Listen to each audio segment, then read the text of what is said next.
नमस्कार विद्यार्थियों।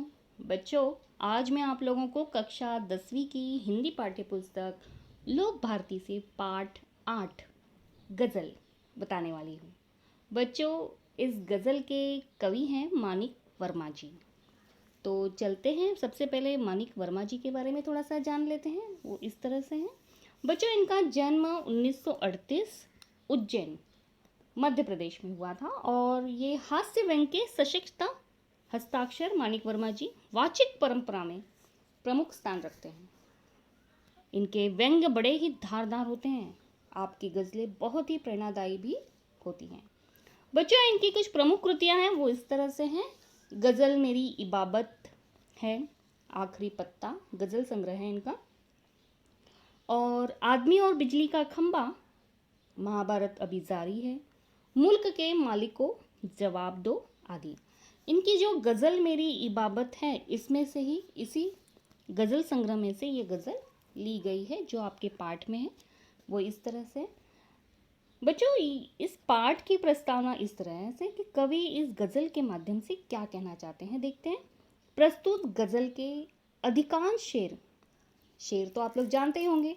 शेरों में वर्मा जी ने हम सबको जीवन में निरंतर यानी हमेशा अच्छे कर्म करते हुए आगे बढ़ने के लिए प्रेरित किया है। गज़लकार ने संदेश देते हुए कहा है कि अपने रूप रंग से सुंदर दिखने के बजाय अपने कर्मों से सुंदर दिखना आवश्यक है। चलते हैं बच्चों, गज़ल देख लेते हैं किस तरह से है। आप लोगों ने तो बहुत सारी गज़लें सुनी ही होगी। चलिए ये भी सुन लेते हैं कवि क्या कहते हैं इस गज़ल में। आपसे किसने कहा स्वर्णिम शिखर बनकर दिखो, शौक दिखने का है तो फिर नींव के अंदर दिखो, चल पड़ी तो गर्द बनकर आसमानों पर लिखो, और अगर बैठो कहीं तो मील का पत्थर दिखो। सिर्फ देखने के लिए दिखना कोई दिखना नहीं, आदमी हो तुम अगर तो आदमी बनकर दिखो। जिंदगी की शक्ल जिसमें टूट कर बिखरे नहीं, पत्थरों के शहर में वो आईना बनकर दिखो।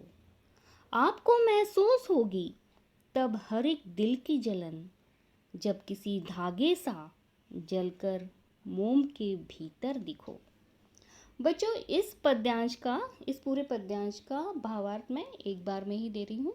वो इस तरह से है कि कवि कहते हैं कि किसी भी अट्टालिका यानी किसी भी बालकनी के चमचमाते शिखरों को सभी देखते हैं। उसकी शान की प्रशंसा सभी करते हैं। लोक समाज में इन शिखरों के समान ही सम्मान पाना चाहते हैं। हर बंदा, हर कोई सम्मान पाना चाहता है, परंतु वास्तव में देखा जाए तो इन शिखरों से अधिक महत्व है उन ईंटों और पत्थरों का जिनके कारण ये शिखर बन सके हैं। एक ऊंची बिल्डिंग समझ लीजिए शिखर, वो किससे बनी है? मिट्टी और पत्थर से। उसकी प्रशंसा तो कोई करता ही नहीं। इस बात को बताने की कोशिश की है।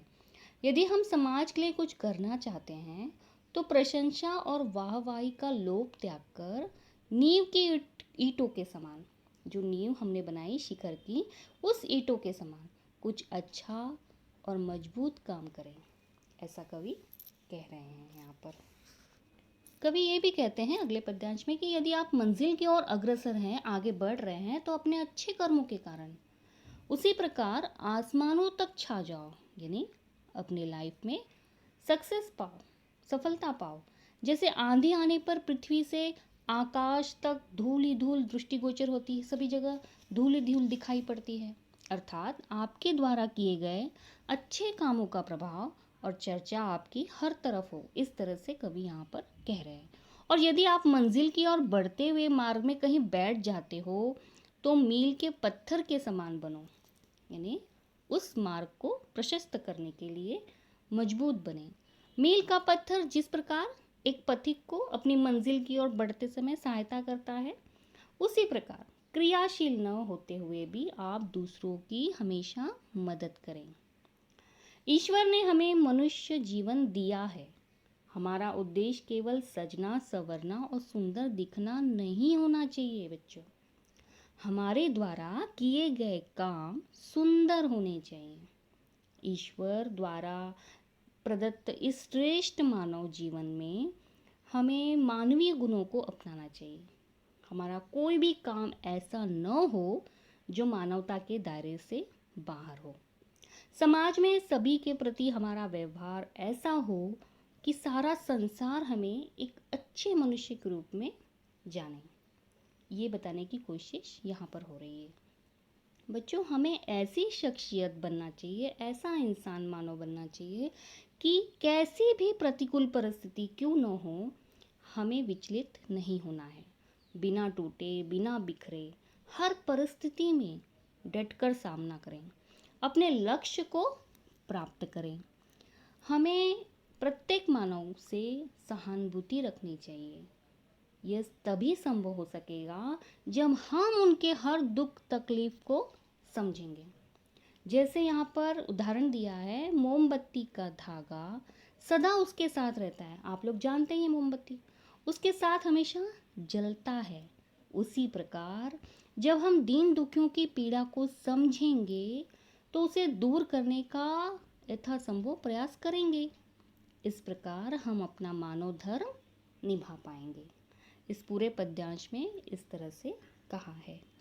चलते हैं अगले पद्यांश की ओर। वो इस तरह से कवि क्या कहते हैं। एक जुगनू ने कहा, मैं भी तुम्हारे साथ हूँ। जुगनू आप सभी लोग जानते ही होंगे। वक्त की इस धुंध में तुम रोशनी बनकर दिखो। एक मर्यादा बनी है हम सभी के वास्ते। गर तुम्हें बनना है मोती सीप के अंदर दिखो। डर जाए फूल बनने से कोई नाजुक कली, तुम ना खिलते फूल पर तितली के टूटे पर दिखो। कोई ऐसी शक्ल तो मुझको दिखे इस भीड़ में, मैं जिसे देखूं उसी में तुम मुझे अक्सर दिखो। बच्चों, इस पूरे पद्यांश का भावार्थ इस तरह से है। कवि कहते हैं कि जब वक्त हमारा साथ न दे रहा हो, हर तरफ असफलताएं या धुंध के समान छाई हो, बहुत सारी निराशा हो, निराशा रूपी अंधकार का साम्राज्य हो, ऐसे समय में एक छोटी सी आशा की किरण भी हमें बहुत बड़ा सहारा बन सकती है। यहाँ पर जुगनू का उदाहरण देते हुए कवि कहते हैं कि ठीक उसी प्रकार जैसे घने अंधकार में आप लोग जानते ही हैं चमकता हुआ जुगनू, तुम्हें भी निराश हताश लोगों के मन में आशा की किरण जगाना चाहिए। यहाँ पर सभी मनुष्य के लिए समाज में रहने के लिए कुछ सीमाएं हैं जिनका हमें पालन करना चाहिए। कुछ नियम बनाए गए हैं, तभी समाज हमें और हमारे व्यवहार को स्वीकार करता है। अगर तुम चाहते हो कि लोगों में तुम्हारी कोई पहचान बने, तो जिस प्रकार तुम्हें कैसे रहना है, यहाँ पे उदाहरण दिया गया है कि तुम्हें सीप के अंदर मूल्यवान मोती जैसे छिपा होता है, उसी प्रकार तुम्हें समाज के कल्याण के लिए हमेशा श्रेष्ठ कर्म करने चाहिए। तुम्हारी यही कल्पना, यही कल्याण भावना तुम्हें एक पहचान देगी, सम्मान देगी। कवि यहाँ ये भी कहते हैं कि यदि कोई कोमल कली फूल बनने से डर रही हो, कली जानती है कि उसके खिलते ही तितली उसका रस चूसने के लिए आएगी और फूल बनी कली को परेशान करेगी, तुम फूल को तितली से बचाने का प्रयास करो, अर्थात उसके डर को दूर करने में उसकी मदद करो। कवि हर बार कहते हैं ये संसार मनुष्यों का एक सागर है। भीड़ में जाने अनजाने अनगिनत चेहरे हर तरफ दिखाई देते हैं, आप लोग जानते ही हैं। हे ईश्वर, ईश्वर से प्रार्थना करते हैं कि मैं चाहता हूँ कि मैं जिसे भी देखूं मुझे उसी में तुम नजर आओ। तुम तो सर्वव्यापक हो, ईश्वर सर्वव्यापक है। ऐसा कवि कहते हैं कि मैं जिसे भी देखूं मेरा ईश्वर मुझे नजर आए। तो बच्चों, आशा करती हूँ कि आप लोगों को यह गज़ल विधा समझ में आ ही गई होगी।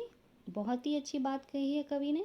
आप लोग इसे अपने जीवन में ज़रूर उतारें तो आपका जीवन सफल हो जाएगा।